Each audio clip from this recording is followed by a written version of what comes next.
محترم حاضرین جمعہ، دینی و ملی بھائیوں، بزرگوں، نوجوانوں،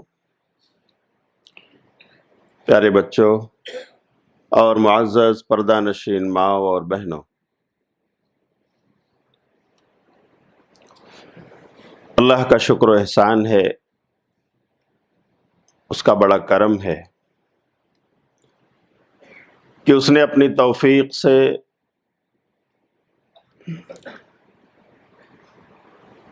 ہم مومنوں کو ہماری زندگی میں نیکیوں کی ایک اور بہار رمضان المبارک کی شکل میں عطا فرمائی۔ اللہ رب العالمین سے دعا ہے کہ وہ ہمیں اس ماہ مبارک کی نیکیاں کرنے اور ہمیں اپنی رحمتوں اور برکتوں کا مستحق ہونے کی توفیق عطا فرمائے۔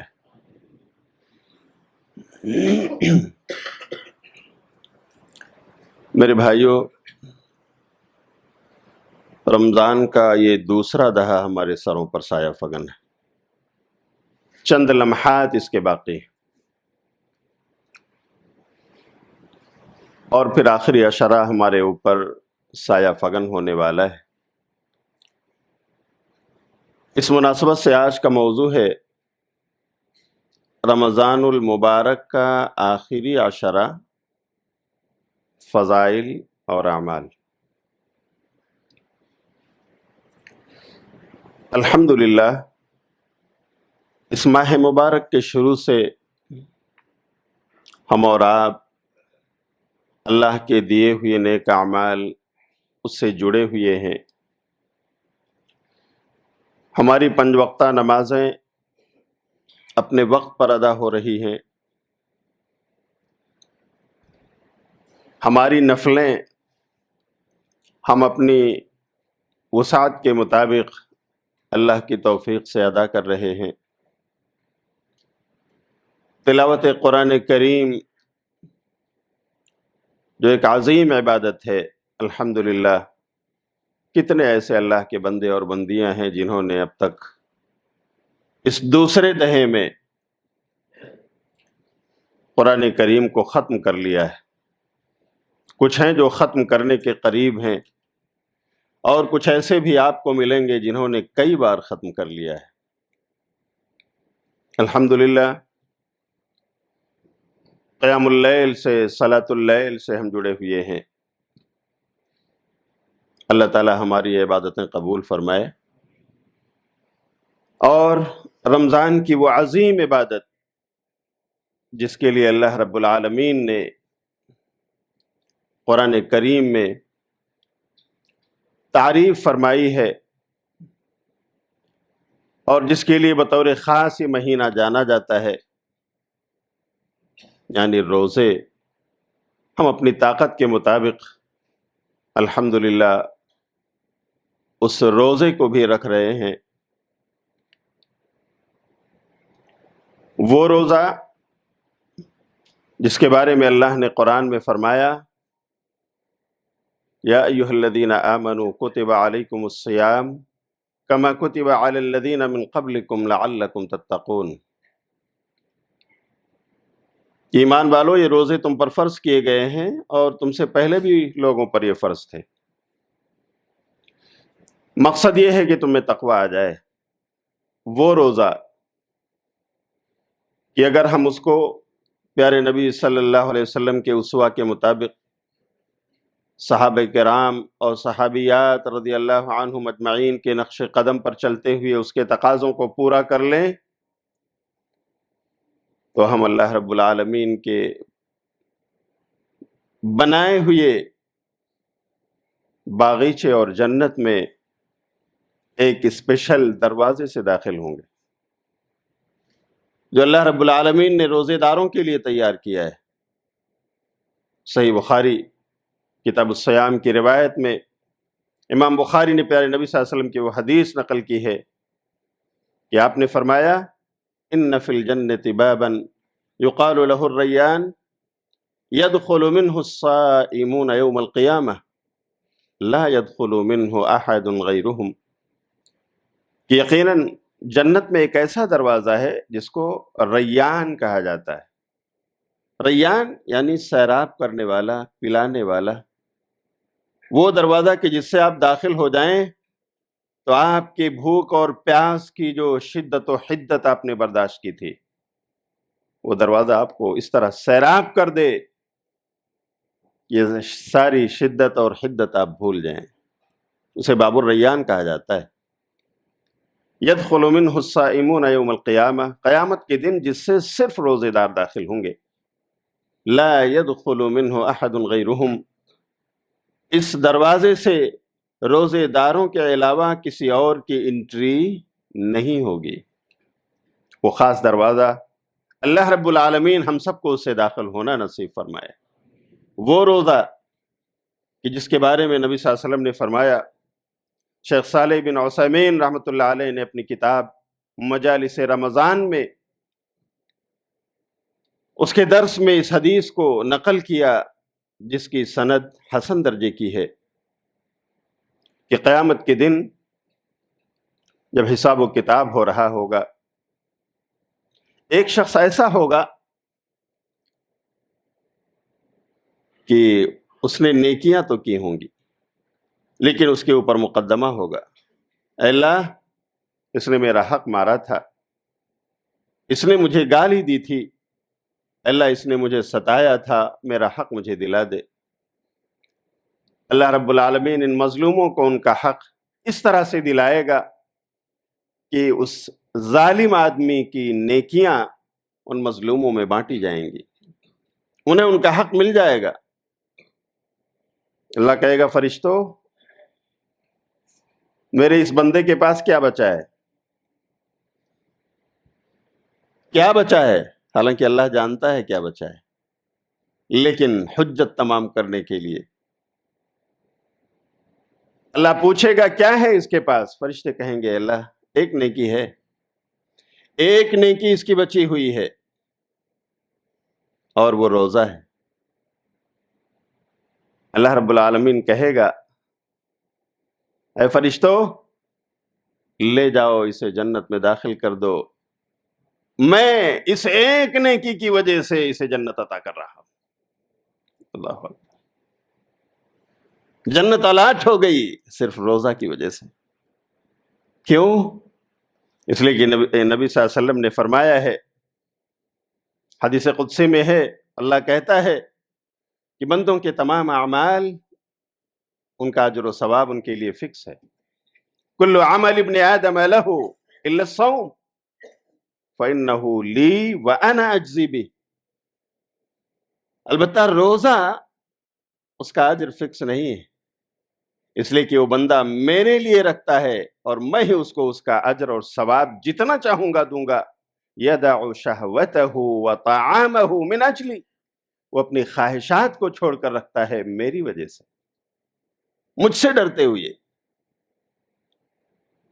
اس کے گھر میں اس کی جوان بیوی ہے، شادی شدہ ہے، وہ اپنی خواہشات کی طرف راغب تو ہوتا ہے، لیکن میں نے پابندی لگا دی ہے، دن میں پرہیز کرو، میرا وہ بندہ اپنی بیوی سے دور رہتا ہے، اپنے روزوں کے تقاضے پورا کرتا ہے، اپنی خواہشات پر کنٹرول کرتا ہے میری وجہ سے۔ وطعامہ، اور بھوکا پیاسا بھی جو رہتا ہے میری وجہ سے، میں جانتا ہوں اس کی قیمت کیا ہے، میں ہی اس کا اجر و ثواب اسے دے سکتا ہوں۔ فرشتوں لے جاؤ، اسے ایک نیکی کی وجہ سے کہ یہ مخلص تھا، میں اسے جنت الاٹ کر رہا ہوں۔ اللہ ہم سب کو اپنی وہ جنت عطا فرمائے۔ تو میرے بھائیوں، یہ تمام نیکیاں الحمدللہ ہم کر رہے ہیں، اللہ ہمیں اور اچھی طرح سے اسے کرنے کی توفیق عطا فرمائے۔ لیکن یہ آخری عشرہ جو ہمارے سروں پر سایہ فگن ہو رہا ہے، جب یہ آتا تھا تو پیارے نبی صلی اللہ علیہ وسلم اور زیادہ چاقو چوبند ہو جاتے تھے، اپنے آپ کو تیار کر لیتے تھے، اپنے گھر والوں کو بھی الرٹ رکھتے تھے۔ صحیح مسلم کتاب الاعتکاف کی روایت ہے، 1174 نمبر کی حدیث ہے، عائشہ رضی اللہ تعالی عنہا راویہ ہیں، کہتی ہیں کہ کان رسول اللہ صلی اللہ علیہ وسلم اذا دخل العشر احیا لیلہ وایقظ اہلہ وشد مئزرہ، کہ پیارے رسول صلی اللہ علیہ وسلم جب آخری عشرہ آ جاتا تو آپ اپنی راتوں کو زندہ رکھتے تھے اپنی عبادتوں کے ذریعے،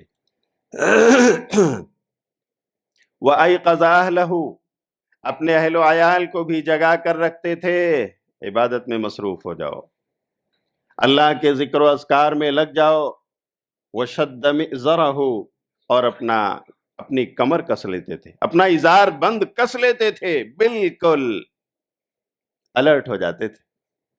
اس لیے کہ میرے بھائیوں، یہ آخری عشرہ خاص فضیلتیں رکھتا ہے، اس کی خاص عظمت ہے، اس کے پیش نظر نبی صلی اللہ علیہ وسلم خود جو بخشائے ہیں، جو مغفور ہیں اللہ رب العالمین کی طرف سے، جو جنتیوں کے سردار ہیں، وہ بھی اپنے آپ کو چاق و چوبند کر لیتے تھے۔ کیا ہم نے کر لیا ہے؟ اگر ہاں تو قابل مبارکباد ہیں ہم۔ کیا واقعی ہم نے اپنے مشاغل کم کر لیے؟ کیا ہم نے اپنی تجارت اور بزنس کے اسپاٹ پر ڈیوٹی کم کر لی؟ کیا ہم نے دوسرے اور مشاغل سے اپنے آپ کو برطرف کر لیا؟ اللہ کی عبادت کی طرف ہم مائل ہو گئے؟ اگر ہاں اس طرح سے ہے تو ہم قابل مبارکباد ہیں، اور اس طرح گویا ہم نے بھی سنت رسول پر عمل کرتے ہوئے اپنے آپ کو الرٹ کر لیا ہے، اور اگر نہیں تو ٹائم ہے، ہمیں کر لینا چاہیے۔ اللہ ہم سب کو اس کی توفیق عطا فرمائے۔ اس لیے کہ یہ وہ آخری عشرہ ہے، اس میں نبی صلی اللہ علیہ وسلم خود بہت محنت کرتے اور اللہ رب العالمین کی عبادت میں بہت ہی میرے بھائیوں وقت لگاتے تھے۔ صحیح بخاری کتاب الاعتکاف کی روایت ہے، 1175 نمبر کی حدیث، عن عائشہ رضی اللہ عنہا قالت کان رسول اللہ صلی اللہ علیہ وسلم یجتہد فی العشر الاواخر ما لا یجتہد فی غیرہ۔ ہم عائشہ رضی اللہ تعالیٰ عنہ کہتی ہیں کہ نبی صلی اللہ علیہ وسلم آخری عشرے میں جس قدر محنت کرتے، جد و جہد کرتے تھے اللہ کی عبادت میں، وہ دوسرے اور عشروں میں نہیں۔ تو بطور خاص اس عشرے کی فضیلت ہے، ہمیں اس کے لیے نبی صلی اللہ علیہ وسلم کے اسوہ پر عمل کرتے ہوئے اپنے آپ کو چوکنا رکھنا چاہیے، چاق و چوبند رکھنا چاہیے، الرٹ ہو جانا چاہیے۔ اللہ کی دی ہوئی توانائی، اللہ کی دی ہوئی طاقت، اللہ کی دی ہوئی جوانی، اللہ کی دی ہوئی صحت اور تندرستی کو اس کی عبادت کے لیے لگا دینا چاہیے۔ یہ پیارے نبی صلی اللہ علیہ وسلم کا اسوہ ہے، آپ کا شیبہ ہے، آپ کا دیا ہوا شعار ہے جو ہمیں اپنانا چاہیے۔ اللہ ہم سب کو اس کی توفیق عطا فرمائے۔ لیکن سوال یہ اٹھتا ہے کہ آخر یہ عظمت کیوں؟ آخری عشرے کو یہ فضیلت کیوں؟ آپ اس کے لیے اپنے آپ کو کیوں چوکنا کر لیتے؟ کیوں آپ چاق و چوبند ہو جایا کرتے تھے؟ تو میرے بھائیوں، اس کی ایک وجہ تو یہ ہے کہ اسی آخری عشرے میں اللہ نے لیلۃ القدر رکھی ہے۔ وہ لیلۃ القدر جس کو ہم اردو میں شب قدر کہتے ہیں، جس کے بارے میں سورہ قدر میں اللہ رب العالمین نے فرمایا لیلۃ القدر خیر من الف شہر، کہ یہ قدر کی رات 1000 مہینوں سے بہتر ہے۔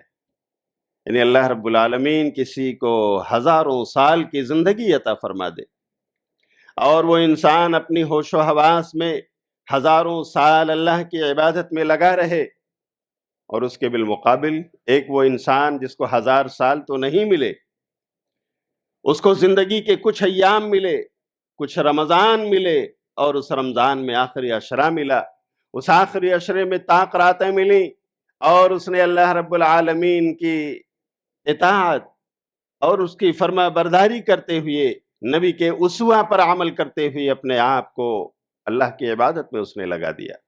اللہ کی توفیق سے شب قدر اسے مل گئی تو 1000 مہینوں کی عبادت سے بہتر۔ اللہ اکبر۔ تو ایک وجہ تو یہ ہے کہ اللہ رب العالمین نے ہمیں اس مہینے میں ہمارے لیے لیلۃ القدر رکھی ہے۔ اللہ ہم سب کو عطا فرمائے۔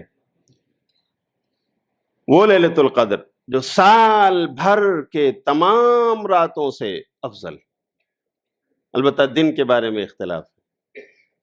دنوں کے بارے میں صحیح اور راجح قول یہ ہے کہ ذوالحجہ کا عشرہ، ذوالحجہ کے پہلے 10 دن جس میں حج ادا ہوتا ہے، جس میں لوگ حج اور قربانیاں کرتے ہیں، خانہ کعبہ کا طواف، سعی صفا و مروہ، یہ عشرہ ذوالحجہ، اس کے دن یہ تمام سال کے تمام دنوں سے افضل ہے.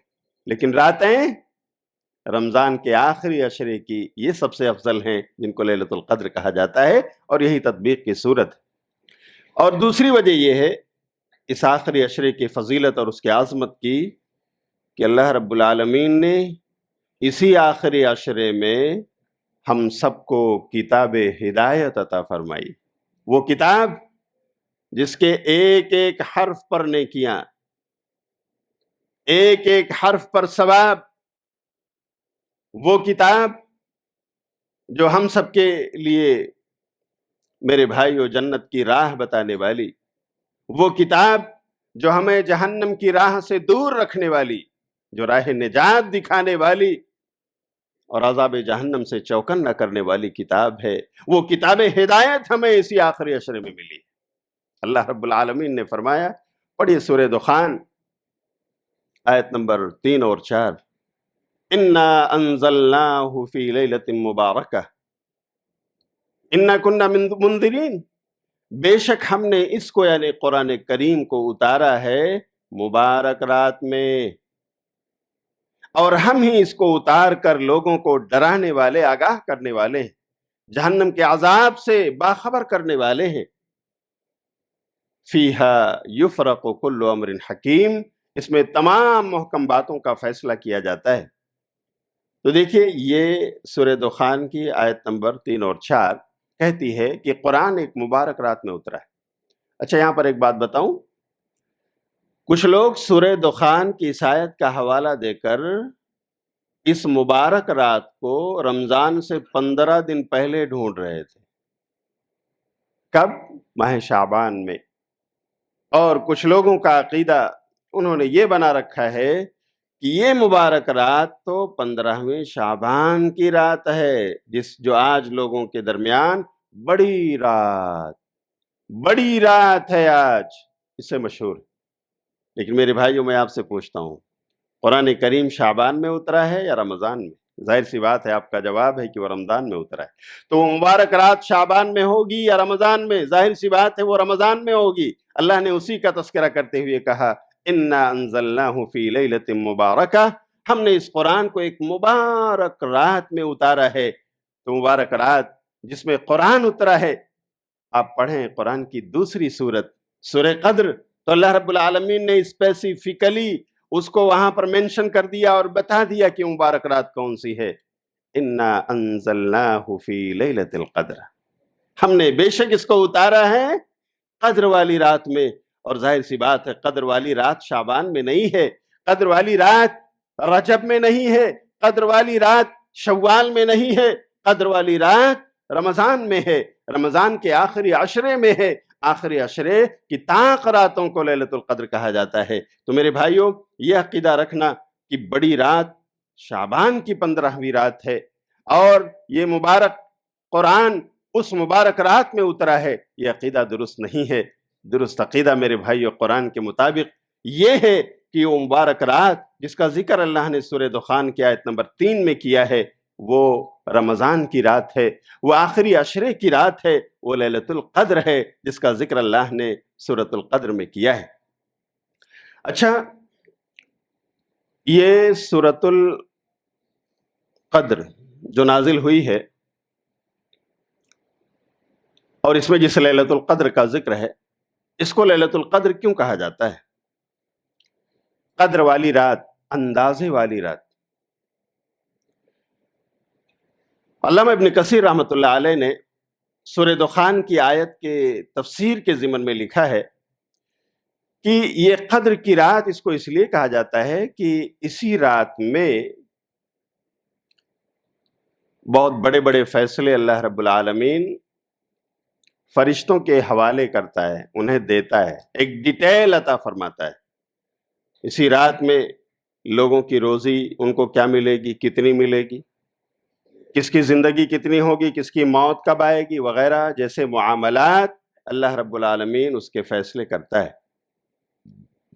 اور اسی رات کو اللہ کی طرف سے اس کے فرشتوں کو لوح محفوظ سے ایک ڈیٹیل فراہم کی جاتی ہے، جس میں لوگوں کی روزی کا تذکرہ، لوگوں کی موت کا ذکر اور ان کی زندگی کے دوسرے حوادث اور واقعات کا تذکرہ ہوتا ہے۔ حالانکہ یہ باتیں اللہ کے علم ازلی میں پہلے سے موجود ہیں، لیکن اللہ تعالیٰ قدر کی رات میں اس بات کو جو اس کے علم ازلی میں پہلے سے تھی، اس کی ڈیٹیل اللہ تعالیٰ فرشتوں کو اسی رات میں دیتا ہے، جس کے لیے اللہ تعالیٰ نے ان فرشتوں کو پیدا کیا ہے، انہیں اس کام پر اللہ تعالیٰ لگا دیتا ہے۔ ٹھیک ہے، تو دونوں میں کوئی تضاد نہیں ہے۔ اسی لیے شیخ صالح عثیمین رحمۃ اللہ علیہ اپنی کتاب الشرح الممتع علی زاد المستنقع جلد نمبر 6 میں لکھا ہے کہ تقدیر کی 3 قسمیں ہیں۔ ھذا تقدیر سنوی مفصل، یہ جو قدر کی رات میں فرشتوں کو ڈیٹیل دی جاتی ہے، یہ اصل میں سالانہ تقدیر ہے۔ اللہ تعالیٰ اسی رات میں فرشتوں کے حوالے کرتا ہے کہ سال بھر انہیں کیا کرنا ہے، کسی کی روزی کا معاملہ، کسی کے موت کا معاملہ، کسی کی زندگی کے اور دوسرے حوادث اور واقعات اللہ تعالیٰ اسی رات کو ان کے حوالے کرتا ہے۔ اور ایک دوسری تقدیر ہے، تقدیر عمری یکتب علی الجنین وہو فی بطن امہ، اور ایک ہے تقدیر عمری، عمر بھر کی تقدیر۔ یہ اس وقت لکھ دی جاتی ہے جب ایک انسان لوتھڑے کی شکل میں، جنین کی شکل میں ماں کی پیٹ میں ہوتا ہے۔ 4 مہینہ ہونے کے بعد اللہ فرشتے کو بھیجتا ہے، یہ فرشتے جا لکھ دے کہ اس کو روزی کتنی ملے گی، یہ زندہ کب رہے گا، تو وہ فرشتہ اس تقدیر عمری کو اس کے لیے لکھ دیتا ہے اللہ رب العالمین کے انسٹرکشن کے مطابق۔ یہ ہے تقدیر عمری۔ اور ایک ہے تقدیر قدیم کتب اللہ علی الخلائق قبل خلق السماوات والارض ب50,000 سنہ۔ ایک ہے تقدیر قدیم، جسے اللہ رب العالمین نے اپنی مخلوقات کے لیے آسمان اور زمین کی تخلیق سے 50,000 سال پہلے لکھ دیا تھا، کیا ہونے والا ہے، کس کے ساتھ کیا معاملہ ہونے والا ہے، کس کو کیا روزی ملنے والی ہے، کہ کس کی زندگی کتنے دن، کتنے منٹ، کتنے سیکنڈ رہے گی وغیرہ وغیرہ، پوری تفصیلات، پوری کائنات کی اللہ نے آسمان و زمین کی تخلیق سے 50,000 سال پہلے لکھ دیا تھا۔ تو میرے بھائیوں، ان میں کوئی تضاد نہیں، کوئی کنٹریڈکشن نہیں ہے، سب اپنی جگہ پر چیزیں ثابت ہیں، اور ہم اسے خود اپنے سماج اور سوسائٹی میں رہتے ہوئے ہم اسے سمجھ سکتے ہیں۔ کوئی بلڈر ہے، کوئی کنسٹرکٹر ہے، آپ دیکھیں کوئی زمین والا ان کو زمین دیتا ہے، یہاں پہ کنسٹرکشن کرنا ہے، تو کنسٹرکشن کا جو مالک ہوتا ہے وہ آتا ہے اور آرکیٹیکٹ سے اس کے نقشے بنواتا ہے نا، 3D کی شکل میں، یہ فرسٹ فلور ہے، یہ سیکنڈ فلور ہے، یہ تھرڈ فلور ہے، ہر فلور پر اتنے فلیٹس ہیں، اتنے رومز ہیں، ہاں، ہر فلیٹ میں اتنے واش روم، اتنے باتھ روم ہیں، اتنا کچن ہے وغیرہ وغیرہ، ساری چیزیں سیٹ ہو گئی 3D کی شکل میں آپ کے سامنے۔ لیکن کیا بلڈنگ ہے جس میں لوگ رہ سکیں؟ نہیں، ایک نقشہ ہے، ایک خاکہ ہے، آپ کے آرکیٹیکٹ نے تیار کر کے دے دیا۔ اچھا، اب معاملہ کنسٹرکشن کا رہا ہے، تو وہ کنسٹرکٹر بلاتا ہے لوگوں کو، انجینئرز کو، آپ کے ذمہ ہے اس کی تعمیر۔ وہ انجینئر اپنے اسسٹنٹس کو بلاتا ہے اور انہیں پوری ڈیٹیل دیتا ہے، دیکھو اس کے سینڈ اور سیمنٹ کی ذمہ داری آپ کی ہے، آپ اسے سپلائی کرو گے، اس میں پانی فراہم کرنا یہ آپ کی ذمہ داری ہے، آپ اسے دیکھو گے، اور دیکھو اس میں جو لوہے اور شلیے لگنے والے ہیں وہ آپ تیسرے کی ذمہ داری ہے، آپ کو میں یہ کرو دے رہا ہوں، آپ اسے فراہم کرو گے۔ اور اس کے بعد مشینیں لگ گئیں، کام شروع ہو گیا. ہر کرو کو جو کام سونپا گیا تھا اس کے ہیڈ نے انہیں ان کے کام پر لگا دیا, کام شروع ہوا, اور ابھی سال 2 سال 3 سال ہوئے وہ بلڈنگ تیار. آپ کو پھر کی دی جاتی ہے, آپ جائیے, یہ آپ کا فلیٹ ہے جو آپ نے بک کیا تھا. کوئی کنٹریڈکشن ہے؟ نہیں. وہ 3D بنی تھی لیکن اس میں آپ رہ نہیں سکتے تھے, دیکھ سکتے تھے ہمارا فلیٹ کہاں پر ہے, کس فلور پر ہے, کتنے روم ہیں, واش روم باتھ روم کہاں ہے, ہمارا کچن کیسا ہے, وغیرہ وغیرہ. لیکن ابھی اس کا وجود نہیں ہے. اللہ رب العالمین نے آسمان و زمین کی تخلیق سے 50,000 سال پہلے ہماری تقدیریں لکھ دی, پوری کائنات میں کیا ہونے والا ہے. اور اس کے بعد اللہ رب العالمین نے اپنی منشا کے مطابق اس کائنات کو رچایا, سجایا اور بسا دیا ہے. تو میرے بھائیوں, لیلۃ القدر میں جو سال بھر کی چیزیں اللہ رب العالمین فرشتوں کے حوالے کرتا ہے, اللہ نے انہیں پیدا اس لیے کیا ہے کہ انہیں کاموں پر ان کو لگا دے, اور جو کام انہیں سونپ دیا جاتا ہے وہ اپنے کام پر لگ جاتے ہیں. یفعلون ما یؤمرون, وہ وہی کرتے ہیں اللہ رب العالمین جس کا انہیں حکم دیتا ہے. تو اس طرح سے سال بھر کی ڈیٹیل اسی قدر کی رات میں لیلۃ القدر میں ان کے حوالے کر دی جاتی ہے, اسی لیے اس کا نام لیلۃ القدر پڑا ہے. تو میرے بھائیوں, یہ وہ عظیم رات ہے جس میں اللہ رب العالمین نے ہم سب کی زندگی کے وہ تمام فیصلے فرشتوں کو سونپنا ہوتا ہے, اور یہی وہ رات ہے جس میں قرآن نازل ہوا ہے. اللہ رب العالمین نے اس میں قرآن کو نازل کیا ہے جو ہم سب کے لیے ہدایت کا سرچشمہ ہے, جس کا ایک ایک حرف پڑھ کر میرے بھائیو ہم اجر کماتے ہیں. بسم اللہ الرحمن الرحیم پڑھ لیجئے, تقریباً 18-19 لیٹرز ہیں. اگر ایک نیکی ملی تو بھی آپ کو 19 نیکیاں مل گئیں. اور اللہ نے, نبی صلی اللہ علیہ وسلم نے تو کہا والحسنۃ بعشر امثالها, یہ نیکی 10 گنا تک بڑھا دی جاتی ہے, اور اللہ چاہتا ہے جس کے لیے اس سے زیادہ بھی دیتا ہے. تو اگر ایک حرف پر 10 نیکی ہے تو بسم اللہ الرحمن الرحیم پڑھنے پر جو 19 لیٹرز ہیں, بتائیے کتنی نیکی آپ کو مل گئی. ہے کوئی اس دنیا میں جو ہمیں اتنے مختصر لمحات میں 1 سے 2 سیکنڈ میں 3 سیکنڈ میں اتنی نیکیاں دینے کو تیار ہو, اتنے روپے دینے کو تیار ہو, ہمیں ایک چھوٹے سے معمولی سے کام پر اتنا بڑا اجر اور ثواب دینے کا وعدہ کرے؟ اللہ اکبر. اس کے باوجود ہم دور رہیں. یہ محرومی کس کی ہے؟ ہم اور آپ کی ہے. اللہ رب العالمین ہم سب کو قرآن کی تلاوت کرنے اور اسے سمجھنے کی بھی توفیق عطا فرمائے. تو یہ ہے وہ قدر والی رات جس کی وجہ سے آخری عشرے کی خاص فضیلت ہے. اسی طرح میں آپ کو بتا دوں کہ میرے بھائیو, قیام اللیل آپ شروع سے کرتے آ رہے ہیں. ہاں, ہماری شروعات تو قیام اللیل سے ہوئی ہے رمضان میں داخل ہونے کی. چاند نکلا اور سب سے پہلے قیام اللیل کی عبادت ہمیں ملی ہے نا. ہم نے مغرب کی نماز پڑھی, عشاء پڑھی, اور عشاء کے بعد قیام اللیل. یہ قیام اللیل عمومی حدیث تو یہ ہے کہ جو قیام اللیل کرے گا اللہ تعالیٰ اسے اجر و ثواب عطا فرمائے گا. لیکن بطور خاص آخری عشرے میں قیام اللیل کی خاص فضیلت اور خاص حدیث آئی ہوئی ہے. وہ میں آپ کو سنا دوں. صحیح بخاری کتاب فضل لیلۃ القدر